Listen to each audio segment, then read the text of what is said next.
Sobre a questão da Omicron ser mais leve, a diretora do CDC americano, ela tweetou hoje com resultados do estudo da Califórnia, tá, nos Estados Unidos, que a Omicron apresentou 53% menos risco de hospitalização, tá, por sintomas de Covid, 74% menos risco da pessoa ser admitida na UTI e 91% menos risco de morte comparado com a variante Delta, tá?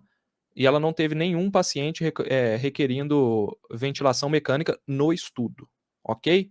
Então ela teve esse resultado no estudo aí comparado com a variante Delta. Então a Omicron, ao que tudo indica, é uma variante mais leve, sim. Variante que, pela questão biológica dela, pela questão da gente ter mais pessoas vacinadas e a imunidade geral da população que já teve contato com o vírus algumas vezes, isso pode estar barrando a virulência dessa variante Omicron, ok?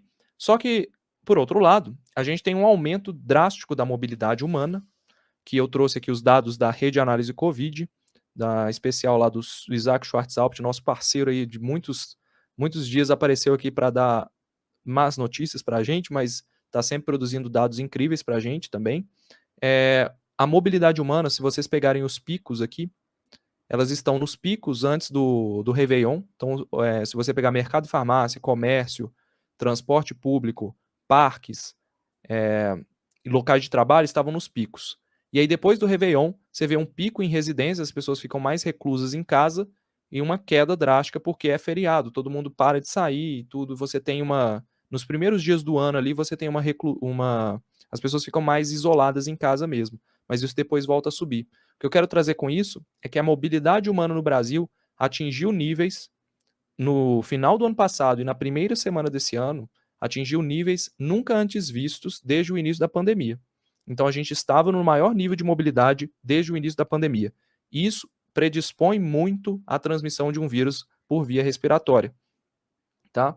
Quando a gente pega os dados da Universidade de Washington, é típico aqui, se for comparar, né? Você tem aqui hoje a previsão deles, a projeção, é que nós estejamos hoje no maior nível de mobilidade, ou seja, menor nível de isolamento desde o início da pandemia. A gente está semelhante, um pouco maior do que o nível que foi antes da gente entrar em isolamento social lá em março de 2020. Isso aqui é muito preocupante, porque a gente está com uma variante mais transmissível, a gente está em um cenário de extrema transmissão, em que as hospitalizações já começaram a subir em vários estados e as pessoas ainda não perceberam o problema. Isso é um fenômeno natural, não estou falando que a gente está errado nesse sentido, lógico que a gente está errado, mas isso é um fenômeno que aconteceu em todas as ondas. As pessoas só param para olhar o problema quando o problema começa a bater na porta delas. Não é à toa que a live está com 4.500 pessoas, normalmente bate umas 2.000, 2.300. Tem muita gente que com certeza está com sintomas, está preocupado.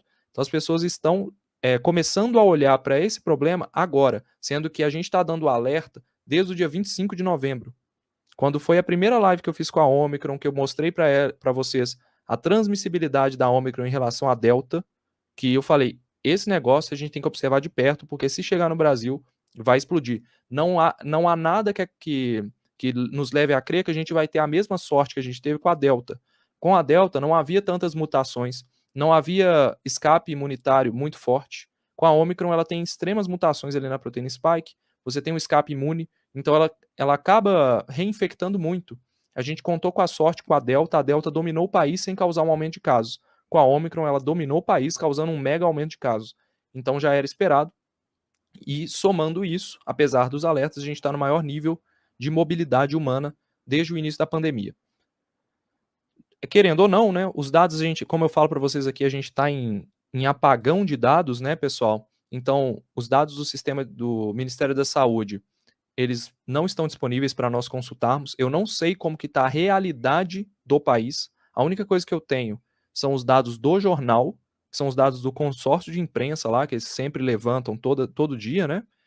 E eu tenho dados da projeção da Universidade de Washington, que ela usa dados de sintomas, dados da Omicron em outros países que fazem teste, dados de positividade dos testes no Brasil. Então, eles têm um modelo, dado também de uso de máscara, distanciamento social. Eles fazem um modelo que eles adaptam para todas as realidades, né? E no caso do Brasil, a gente tem, então, o modelo deles, que daqui a pouco eu vou mostrar, que vai mostrar a real não, né? Porque a gente tem uma incerteza, mas a provável situação da nossa pandemia aqui no Brasil.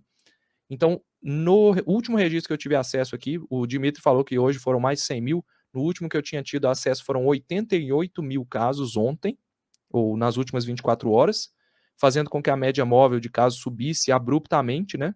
Então a gente vai ver recorde atrás de recorde, amanhã vai ser mais, depois de amanhã vai ser mais, e depois até acabar os testes. No momento que acabar os testes acontece igual a África do Sul, vai dar uma parada e depois cai. Na África do Sul, a queda da curva que eu mostrei semana passada foi por causa de falta de teste, porque teve população jovem se infectando e a população jovem acaba não tendo sintomas, então não é testada.